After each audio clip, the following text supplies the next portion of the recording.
오늘도 빌립보서 세 절만 간단하게 은혜를 나누려고 합니다. 오늘도 사도 바울 목사님께서 빌립보 교회에 하신 말씀입니다. 근데 오늘 9절, 10절, 11절에 9절에 보니까 뭐라고 하냐, 내가 기도하노라, 이렇게 시작합니다. 그러니까 세 절은 한마디로 말해서 사도 바울 목사님의 빌립보 성도를 향한 기도의 이야기죠. 여러분, 기도라는 것은 참으로 오묘한 것입니다. 그리고 무슨 기도를 해야 그 오묘한 기도의 능력이 있을까 참 궁금하지 않으십니까?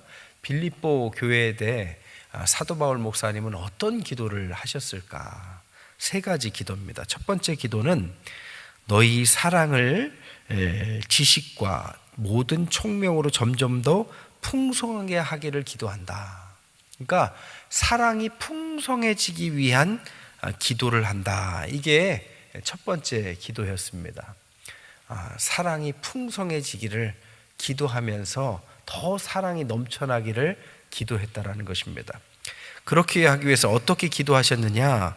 지식과 총명으로 점점 더 풍성하도록 기도했다. 여기서 말하는 지식이라는 것은 에피그노세라는 단어를 쓰는데 말 그대로 영적인 지식을 말하는 것입니다. 여러 번 얘기했지만 하나님의 말씀은 알면 알수록 더 오묘하게 더 알고 싶습니다. 그리고 하나님은 알아갈수록 더 매력적인 분이시죠. 그래서 알면 더 사랑이 풍성해지죠. 그 지식을 배우는 것입니다. 지금 제자 양육을 제가 7주 됐죠. 7주 했습니다. 7주 하는데 아이고 엄살들을 엄청 피우세요. 그런데 아주 열심히십니다. 근데 거기서 배우는 게 뭐냐? 우리가 아는 성경을 조금 더 세세하게 책을 통해서도 배우고 또 교리적인 것도 배우고 성경을 통해서도 배우고 하나하나 하나님에 대해서도 배우고 예수님에 대해서도 배우고 그 지식이 점점 늘어날수록 하나님에 대한 사랑이 늘어나는 것을 스스로 고백하게 됩니다. 그 지식을 말하는 거죠. 또 하나, 총명이라는 것은 그 지식을 어떻게 선택하느냐의 문제를 말하고 있는 것입니다. 즉 총명이라는 것은 우리가 배운 지식을 어떻게 취사 선택해서 내가 사용하느냐의 선택, 분별력, 지각적인 통찰을 말한다라고 말해요. 근데 이 총명이라는 것은 머리로 되는 것이 아니라 사실은 체험으로 되는 것입니다. 그래서 지식은 우리가 양육도 할 수 있고 설교로 가르칠 수도 있지만 이 총명이라는 것은 사실은 사람의 모임 가운데서 배워야 됩니다. 교회 와서 배울 수 있는 가장 좋은 것은 구역 모임입니다. 우리는 목장 모임이라고 그러잖아요. 그 목장 모임이 신앙생활을 개인적으로 총명함으로 선택할 수 있는 아주 좋은 모임입니다. 예전에도 그렇고 우리 교회도 아마 그럴 겁니다. 아주 대단한 권사님이 구역장이 되시고 또 구역 강사가 되셔서 가르치는데 성경을 학자같이 가르치는 게 아니라 신앙생활을 경험적으로 가르치는 거죠. 어떻게 기도하는지, 어떻게 예배 보는지, 어떻게 헌금하는지, 어떻게 전도하는지, 이 구역 모임에서 밥 먹으면서 하나하나 물어보면 그때 신방 받는 법도 가르쳐주고 또 새벽기도 나와서 어디 자리에 앉아라, 신방 받을 때는 어떻게 해라, 이런 것 디테일한 것까지도 하나하나 이 목장에서 다 가르쳐 줍니다. 그러니까 그런 걸 통해서 우리 신앙이 하나하나 좀 현실적으로 변하기도 하죠. 어디 영상을 보니까요, 우리 교단의 그 유명한 문준경 전도사님이 전도한 증도가 우리나라에서 가장 복음화율이 높다고 그래요. 90%라고 합니다. 그러니까 정말 거의 외지에서 들어온 사람 빼놓고는 다 믿었죠. 근데 여러분, 아무리 섬이라도 사람들이 다 100% 믿기는 쉽지 않습니다. 어떻게 그렇게 할 수 있었느냐?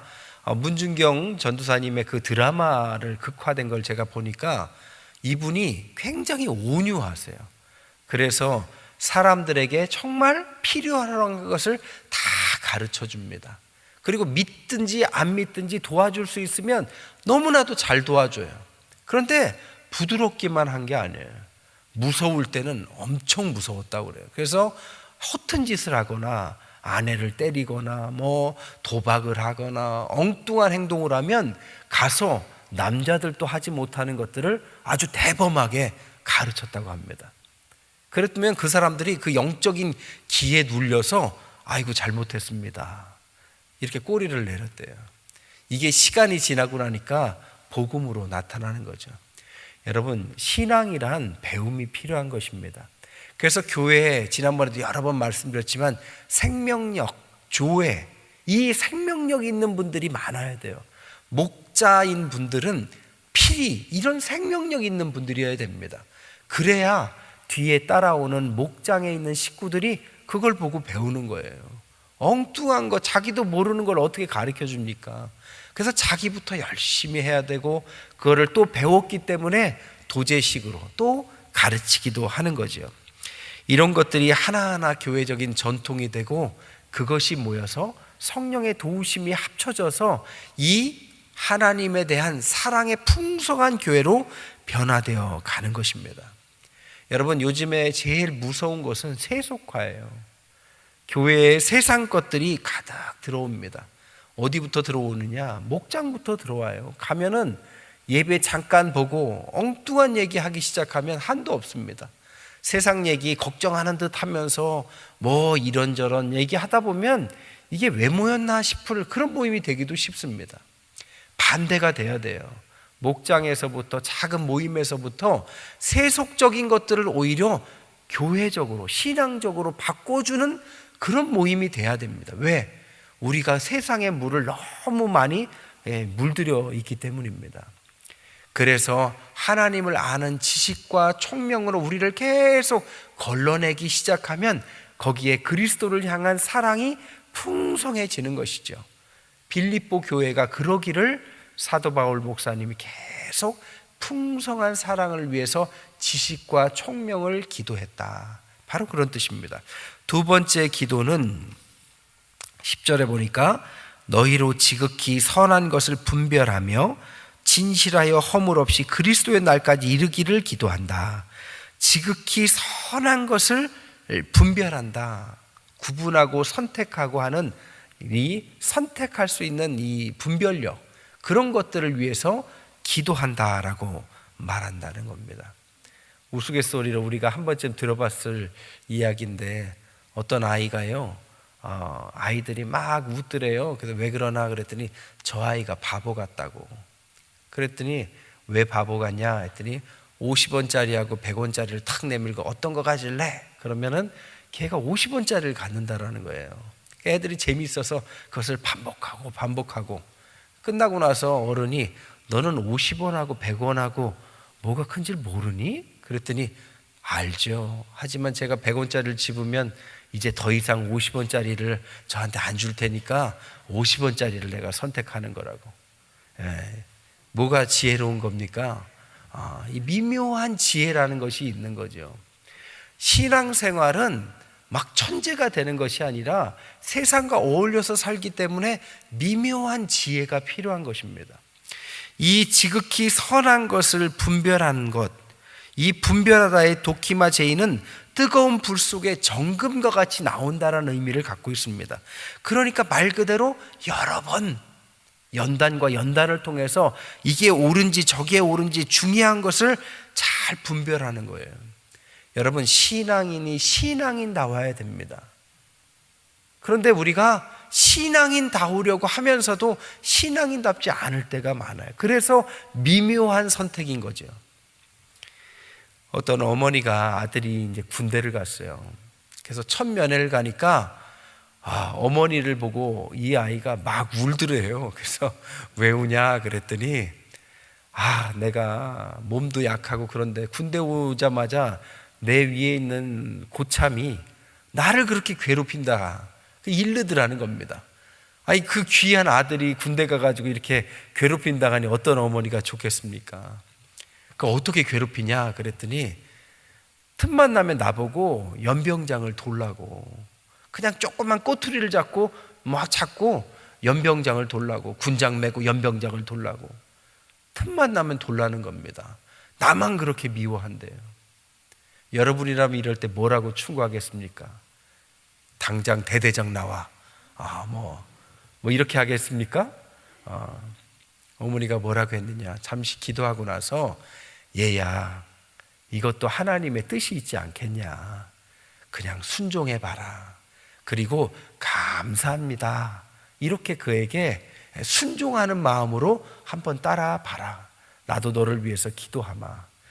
마음은 찢어지듯 아팠지만 그 아들이 그런 것들을 그냥 내버려 두고 자기는 집으로 가서 그 아들을 생각하면서 어머니도 운동장을 같이 뛰었대요. 뛰면서 기도하는 겁니다.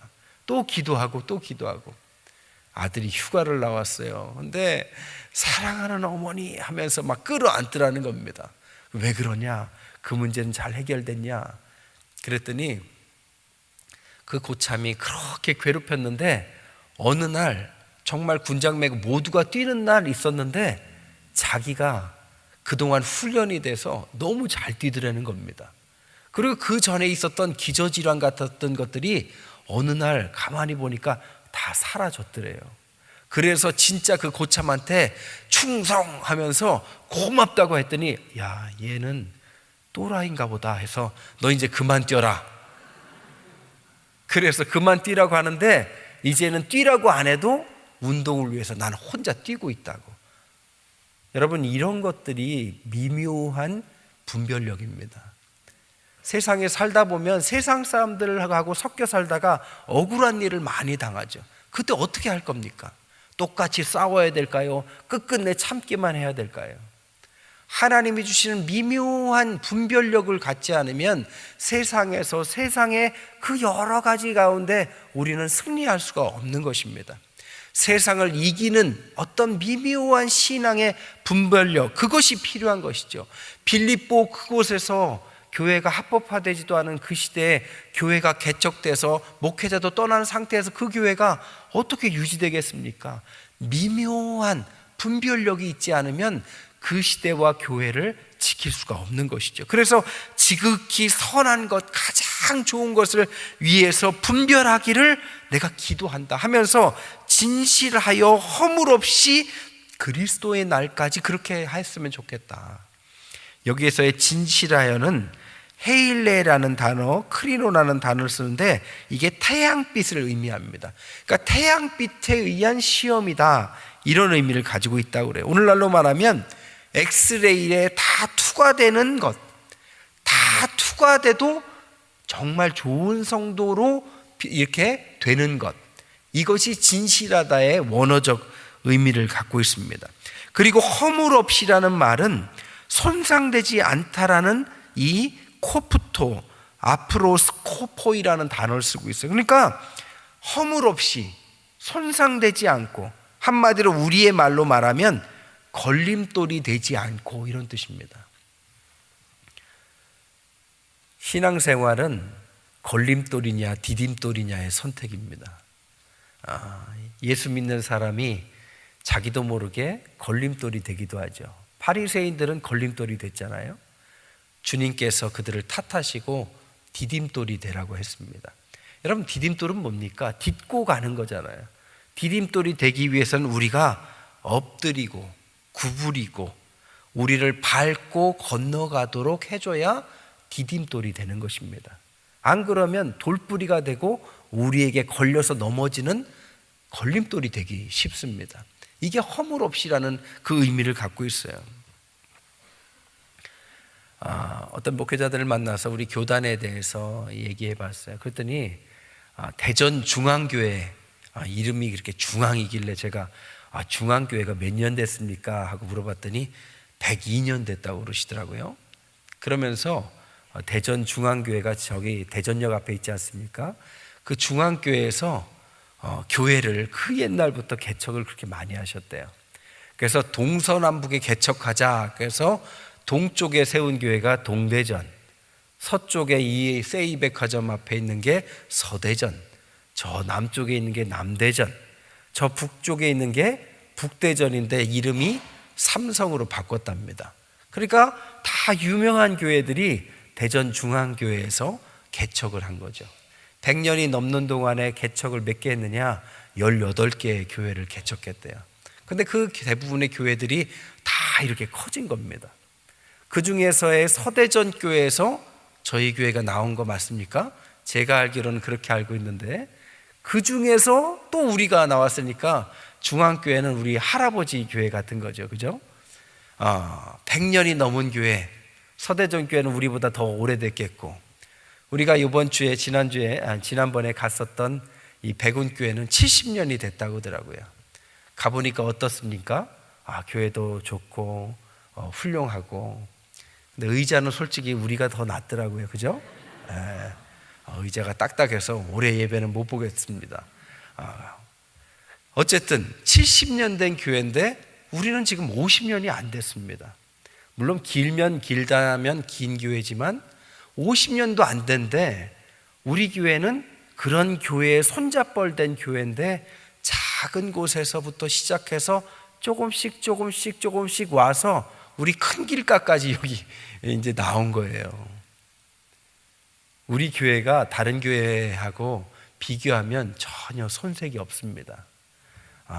이번에 백운교회에서 그렇게 여러분들이 저 혼자 갈까봐 걱정스러워가지고 많이 오셨잖아요. 그죠? 찬양대석이 그냥 꽉 차가지고, 제가 셋째 날 너무 겁을 줬는지 찬양대가 15명밖에 안 왔어요. 제가 얼마나 민망하든지. 우리 교회가 이렇게 좋은 교회, 부흥한 교회, 건물도 이렇게 땅도 넓게 터를 잡은 손자가 오히려 중앙교회는 탁 좁은 곳에서 갇혔는데, 오히려 우리 같은 데는 이렇게 넓게 퍼졌죠. 어떻게 그렇게 됐을까요? 50년 가까운 세월 동안에 바로 여기에 계시거나 먼저 가셨거나 많은 분들이 걸림돌이 아니라 디딤돌이 되셨기 때문입니다. 구부리고 등을 대주시고 앞으로 가라고 했기 때문에 그렇게 빨리 갈 수 있었고 좋은 교회가 된 것입니다. 여러분, 디딤돌이 돼야만 합니다. 다음 세대들에게도 마찬가지예요. 여기가 좋사오니가 아니라 이제는 우리가 다음 세대를 위해서 정말 준비해 줘야 돼요. 장소만 아니라 그들에게 여러 가지를 도와줘야 됩니다. 요즘 아이들은 우리 시대하고는 또 달라요. 옛날에는 정말 사람들이 많이 몰려왔습니다. 근데 요즘에는 교회에 오는 것조차가 어려운 시대가 돼버렸습니다. 신앙을 갖고 결혼까지 가고 자녀를 낳고 대를 이어서 신앙을 잇는 가정이 훌륭한 가정입니다. 그렇게까지 계속 대를 이어가도록 도와줘야 됩니다. 애를 써줘야 돼요. 옛날엔 라떼는 이런 얘기하면 안 됩니다. 디딤돌이 돼줘야 됩니다. 또한 우리 교회에도 새로운 분들이 계속 늘어나는데요, 기존 계신 분들이 새로운 분들이 막 활동할 수 있도록 길을 펼 수 있도록 도와줘야 돼요. 찬양대에 앉아있으면 온 지 얼마나 됐다고 벌써 찬양이냐고 그런 얘기 하시면 안 돼요. 찬양이 얼마나 좋습니까? 그렇지 않아요? 새로운 분들이 길을 피고 오히려 그런 분들이 더 앞서서 여러 가지를 할 수 있는 교회라면 그 교회가 생명력 있는 교회지 어떤 교회가 생명력 있는 교회겠습니까? 전통이 어떻고 질서가 어떻고 하면서 자꾸 줄 세우려고 하면 위축이 됩니다. 그런 교회는 부흥하기 힘들어요. 여러분, 교회는 짬밥순이 아니에요. 교회는 하나님 앞에서 나중된 자가 먼저도 되고 먼저 된 자가 나중도 되고, 우리가 신앙에 잘 줄다리기를 하고 다름박질하고 침노하고 노력하는 사람들에게 열려있는 것이지 오래됐다고 신앙이 그 연조만큼 훌륭한 것은 아닙니다. 그렇기 때문에 모두 항상 매너리즘에 빠지지 않고 애쓰고 기도하면서 자꾸 서로를 깨워주면서 서로 간에 디딤돌이 되려고 해야 됩니다. 또한 이번에 우리 지방에 가셔서 아시겠지만 49번째 교회를 세우지만 사실 다른 교회, 우리 50개도 안 되는 우리 지방의 교회 대부분이 어려운 교회들입니다. 여러분, 우리 교회가 이만큼 온 것은 우리의 노력이고 선배들의 노력이지만 하나님의 은혜가 가장 컸던 것이죠. 여러분, 하나님의 은혜를 많이 받은 사람이 많이 베풀어야지 조금 받은 사람이 어떻게 많이 베풉니까? 그렇지 않아요? 내 거다라고만 하면 안 됩니다. 공간을 좀 쓰겠다 하면 얼른 쓰시라. 우리랑 서로 부딪히지만 않으면 쉐어할 수 있는 건 좀 쉐어하고, 우리가 재정이 조금 더 여유가 있으면 도울 수 있는 길이 있으면 도우려고 하고, 교회가 개척이다, 이번 기회다 그러면 우리가 이거 다 같이 몰려가서 우리가 십시일반 헌금해주고, 또 교회가 개척되면 다 같이 가서 우리가 다 같이 축하해주고, 여러분 그렇게 하는 겁니다. 그렇게 하면서 교회를 세워나가야 돼요. 또 지금은 외국인들이 많이 들어오는데, 지난번에도 우리 유소치 사모님 얼마나 은혜스럽게 설교하셨어요. 중국인들이 한국에 얼마나 많게요? 여러 베트남, 몽골 많을 겁니다. 얼굴이 비슷해서 잘 몰라요. 근데 그분들도 한국에 나와서 교회를 다니면 이 한국 사람들하고 섞이는 것이 여간 어렵지 않아요. 제가 외국에 나가봐서 압니다. 외국에 있으면 그 나라 민족끼리 뭉칠 때 그 애틋함이 있는 거죠. 그래서 가능하면 저는 우리 교회에서 그런 외국인 교회들도 좀 생겼으면 좋겠어요. 생겨서 우리 공간들도 자꾸 만들어가고, 그런 것들을 위해서 건물도 짓기도 하고, 또 그런 거에 헌신도 하고, 선교로 이어지기도 하고, 그런 데서 파송도 하고. 디딤돌입니다. 모두가 다 디딤돌이 돼야만 이 모든 것들이 가능한 일이죠. 그 일을 위해서 지극히 선한 것을 분별하고 진실하고 허물 없이 그리스도의 재림의 날까지 우리 교회가 나아가야 되는 것이죠. 마지막 세 번째로는 예수 그리스도로 말미암아 의의 열매가 가득하여 하나님의 영광과 찬송이 되기를 원하노라. 의의 열매가 맺히도록 기도한다. 의의 열매는 말 그대로 애쓰지 않으면 맺히지 않습니다. 우리가 잘 아는 안희숙 사모님의 죽으면 죽으리라, 그 책에 보면 그런 내용이 나오죠. 그분이 우상 숭배를 거부하다가 감옥에 갇힙니다. 감옥에 갇혔는데 그 감옥에 갇힌 사람 중에 하나, 춘자라는 여자가 들어와요. 근데 춘자가 도둑질하다 들어왔는지 어쨌든 감옥에 들어왔는데 정신이 좀 빠졌어요. 얼이 빠졌어요. 그래서 막 사람들이 손가락질하고 못 살게 구는데 이분이 그를 씻기고 먹이고 이렇게 잘 돌봐줬습니다. 근데 먼저 나가요. 출소하고, 그리고 나서 이 안희숙 사모님이 나갈 때 감옥 앞에 누가 서 있었을까요? 이 춘자라는 분이, 그가 석방될 때까지 계속 매일 하루도 빼놓지 않고 기도하고 출소 후에 그를 돌보고 도와줬다고 합니다. 여러분, 공짜는 없어요. 의의 열매를 맺히기 위해서는 의의 열매를 위한 심는 것이 필요한 것입니다. 하나님의 영광을 위해서 아까 말한 것처럼 우리가 디딤돌이 되고 서로 간에 할 수 있는 것들을 함께 해가는 것이 교회입니다. 여러분, 함께 막 어마어마한 거 하라고 저는 부탁 안 드려요. 여러분 집하러 오세요 이런 거 절대 안 합니다. 우리가 할 수 있는 것 하면 돼요. 할 수 있기 때문에 하나님 주신 것이고 할 수 있으라고 주신 것입니다. 할 수 없다면 기도하라고 하셨어요. 그러면 후히 주시고 꾸짖지 않으신다고, 하나님 또 채워주신다고 말씀하셨습니다. 여러분, 나눔과 베품이라는 것은 얼마나 좋은 건지 몰라요. 이렇게 중앙교회가 혼자 자기만 좋겠다 하는 것보다 이렇게 100년이 흘렀는데 아들 교회들, 손자 교회들 이렇게 퍼져서 커지니 얼마나 좋을까요? 우리 교회도 지금 50년 됐는데 앞으로 100년 후에 태평교회를 통하여 어디 교회들이 지금 한 100개, 200개 퍼져 있고 전 세계 이 사람들이, 그래서 100주년에는 홈커밍을 했더니 전 세계에서 막 오신 분들이 옛날 그 장로님이 나한테 이렇게 하셨고, 그 권사님 나에게 이렇게 식사를 주셨고, 그 집사님 나를 위해서 기도해 주셨고, 이런 이야기를 나눌 수 있다면 그것이 하나님 앞에서 가장 아름다운 의의 열매가 되는 것입니다. 여러분, 우리는 기회가 있는 것입니다. 우리에게 좋은 축복이 있어서 여기까지 왔고 남들보다 더 많은 이런 은혜를 누리고 있는 시대와 그런 나라와 그런 교회에서 함께 신앙생활하게 된 것입니다. 사도 바울 목사님의 기도가 오늘 우리들을 향한 기도이기도 합니다. 오늘 말씀처럼 우리가 기도하기를, 우리가 정말 지식과 총명이 커져서 사랑이 풍부해지고 지극히 선한 것을 미묘하게 분별해가면서 세상을 이겨나가고 의의 열매들을 하나하나 맺혀가면서 하나님의 영광의 찬송을 부르는 그런 놀라운 태평 성결교회 되시기를 주님의 이름으로 간절히 축원드립니다.